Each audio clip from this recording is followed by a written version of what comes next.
Nimaga домашний уход ishlamaydi? Домашний уход ishlaydi, faqat to'g'ri tanlansa. Blogerlardan kopirovать qilmasdan, yuzi strukturasini bilib tanlansa, yaxshi ishlaydi. Biz nima qilamiz? Bloger nimadir olib chiqdi, всё, mana shu to'g'ri kelsa kerak. Или домашний kremlarni, или maskalarni o'rgatib, o'sha zo'r keladi, to'g'ri keladi.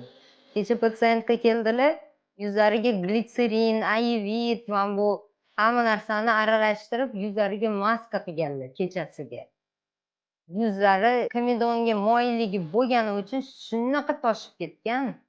Qizlar, yuzinglarni turini aniqlanglar. O'zinglar aniqlay olmasanglar, boringlar specialistga. Uходni gрамотно tanlash kerak.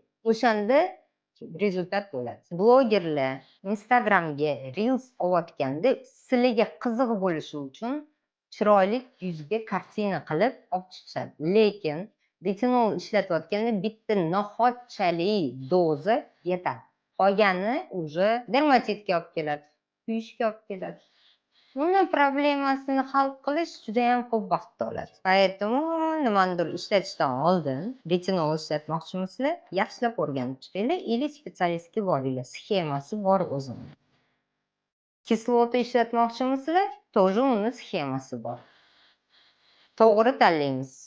Uходni, uyi uходini to'g'ri tanlaymiz. Hammasini yuzni turiga qarab tanlaymiz, keyin kislota ishlatishdan oldin bizning yuzimizni terisi полностью tiklangan bo'lishi kerak. Sog'lom yuzda yaxshi ishlaydi. Agar problemli koja bo'lsa, achishadigan, qichishadigan yuzlarga kislota suringlar, battar kuyib ketadi.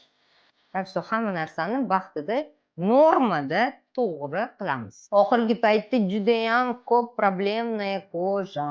Problemная именно kojani problemasi borgan sari oshib ketyapti. Bilib bilmasdan уход qilavermanglar. Hamma narsa yuzingizga chaplayvermanglar. Yuz prokatga berilmagan. Yoqmasa boshqasini olib qo'yaveradigan.